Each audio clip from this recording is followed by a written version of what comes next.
Hello and welcome to e-DIRAP interviews. Today we'll be looking at the changes and advancement in ICT for development in Thailand.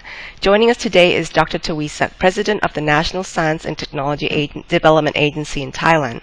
Dr. Thaweesak has been the focal point for the Digital Review of Asia Pacific, or DIRAP, since the beginning and has contributed to all 4 print editions.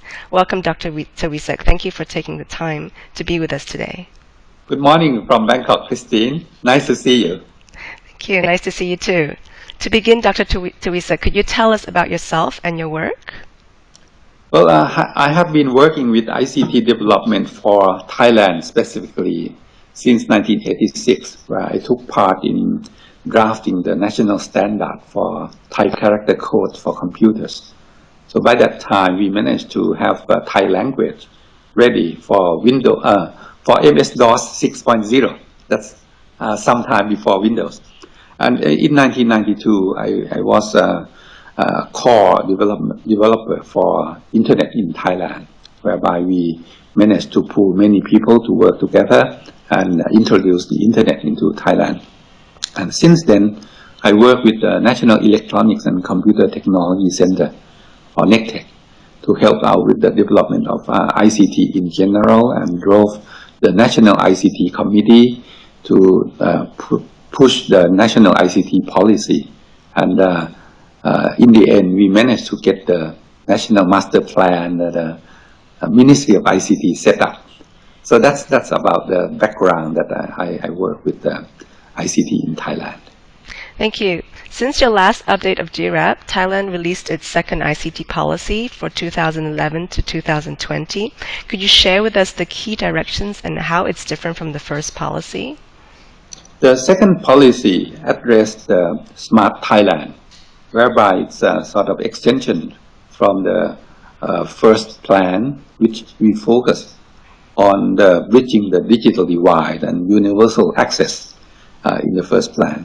But in the second plan, we look forward for good applications of ICT for country development, such as smart industry, smart government, smart farming, and so on in our second plan, including smart health and smart education. Could you? I'm interested in hearing more about the smart farmer initiatives, particularly because a large percentage of Thailand's population is dependent on the agriculture sector. How is ICTs being used in the agriculture sector particularly to adapt to climate change effects? It has been a very long process in integrating parts of ICT infrastructure for agriculture. I would like to mention one basic thing that we did in NECTEC. We worked with 10 other organizations to collect all the information about water, about the rain and storm, and so on in the country. This is before the big flood. And we managed to set up a sort of integrated water management network. And later, we spin off this into an organization called the Hydro and Agro Informatics Institute. This organization provides a service every day, collecting information about the river levels all over the country, the flow and the water, the rain, and the storm and weather forecast. They are all in the same place, and they are visible on the map, so that wherever you are in Thailand, you can have your local weather prediction about the rain, the sun, and so on. Now, if we provide a cell phone service for any farmer on any location and give them personalized weather forecasts, that means a lot to the farmer, because they have to manage their farm according to the weather, and they can prepare in advance so that they have optimum output. That's the basic thing about water. But at the same time, we work with the soil development department in the Ministry of Agriculture on the project called agricultural zoning. With the soil suitability and the existing output of the farm, we can calculate with the weather and water information to recommend better plant to grow in a particular plot of land. And in this way, when the government want to improve the income of the farmers, they can use ICT to put on this farming zoning policy for the farmers. So this is an ongoing project where we need a very high resolution sort of the aerial photograph of all the lands and the big data service on the GIS and modeling. So the agricultural zoning project is a very interesting project that we are working on right now. Definitely, that's really interesting because I think a lot of the use of ICT in agriculture has been focusing on SMS services only, and they've remained as pilot project. And what you've introduced is a more of an integrated approach, and how the government is investing in the use of ICTs in agriculture. And I think that's a huge opportunity on how ICTs can be used in agriculture. And thanks for sharing that. I think what have received more media coverage in Thailand has been the One Tablet Per Child initiative. Could you share your thoughts on this initiative? Well, this project is very challenging because the government spent a lot of money providing tablets to millions of children in Thailand.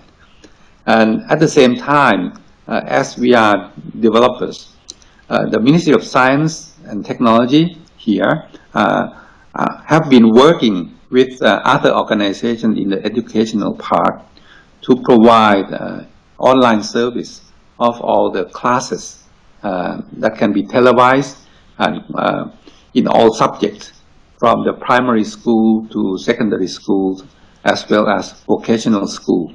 Now, in this way, we managed to complete our sort of EDLTV, electronic distant learning television program, as an online service for any user of tablet and laptop to go on to the classes. Now, this helped a lot for rural schools where we have problems with insufficient number of teachers. Now, teachers can do a few more things with the help of computers. They can start a class using a remote teacher by entering our EDLTV project. And they can allow kids to access all these learning lessons at home when they use a tablet at home. So I believe that this sort of tool can help in the rural area. Thank you. And I'd also like to get an update from you on the use of ICTs in health. As this month, e-DIRAP, we're focusing on the application of ICTs in healthcare. Could you share with us some of the key e-health initiatives that are being rolled out in Thailand?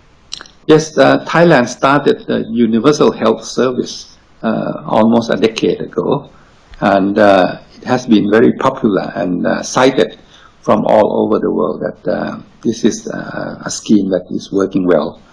However, by running the Universal Health Project, we need very good information system, and the project now moving towards the better use of information system. NECTEC has been involving with the Ministry of Public Health in order to digitize the health information that is going on every day all over the country. And we started in a pilot for about 5 provinces to make sure that we keep track of all the information about the universal health. That's one thing that happens in the hospital. And there is another project handled by NECTEC in NASDA. We create a very simple program for the health worker so that when they work in the rural area, normally they visit families in the rural area with paper. But nowadays they can just use a smartphone and enter their information straight into the smartphone. They don't have to enter the location where they are because the smartphone has GPS. And by completing their work very quickly, they can provide better health service. The record is more regular and better quality in data. So with this family folder software, we improved a lot in the quality of healthcare in the rural area. Thank you. Could you also share with us an update on Thailand's e-government agenda and what e-government projects are currently being implemented and planned? Yes, in the past 5 years, we actually set up 2 new organizations in Thailand under the Ministry of ICT. The first one is the Electronic Government Agency. The second one is Electronic Transaction Development Agency. These 2 organizations have started a few projects which are going to be very important for the country. May I give an example on the EGA, the e-government agency? They are running a pilot project called Smart Province. We select one province, Nakhon Nayok province, and implement GIS for the farmers. We implement online service for many ministries inside this province, and we provide sort of back office service for many government agencies so they can improve their own efficiency.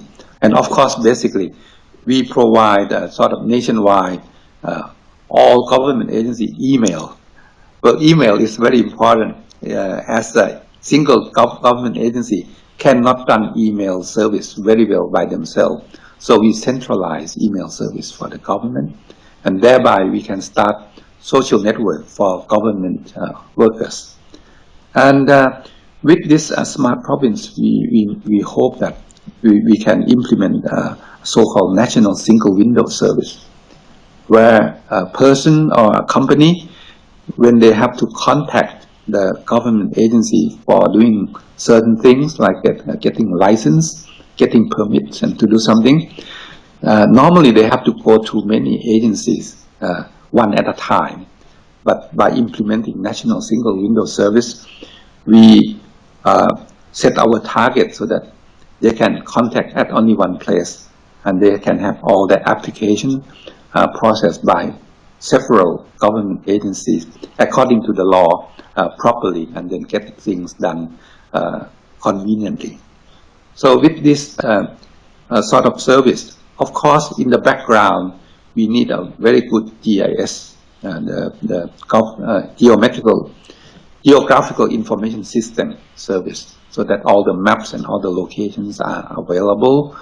We use our own satellite to assist all the work, and in a year or 2, the government cloud service will be in place to replace the current infrastructure with the cloud service. So that's for example on the electronic government agency. And now on the electronic transaction development agency, they are working hard on bringing cybersecurity to all the government agencies, and they are promoting e-commerce so that the people using electronic payment and buying and selling things on the net in Thailand will have better and more secure infrastructure. Thank you. In countries such as Singapore and India, they are promoting ICT innovation and entrepreneurship and startups. To what extent is Thailand doing that, particularly in the application of ICT for social and economic development? Yes, we promote a lot of ICT research and innovation both in the public sector and in the private sector. In the private sector, I can see a few innovations coming out and people can use it. But I would like to give you some example on the joint public-private partnership programs.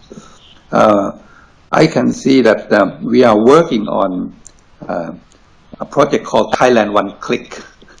It's a project where the companies and the government work together to provide a big portal service for airline bookings, train bookings, bus bookings, and tourism booking, reservation for visitors, and guide to good locations for tourism and so on. I can see that we are working on ASEAN language translation platform. Which is a research where in the near future it can be openly used by ASEAN countries. It's a collaboration among ASEAN countries to develop multilingual translation from one language in Asia to another. And this includes Japan, English, and Chinese, with all the ASEAN languages. So I believe this is a very important tool for the future and is an innovation. So with the agricultural zoning project that I mentioned earlier about agriculture, it actually can be used anywhere in the world, not just in Thailand.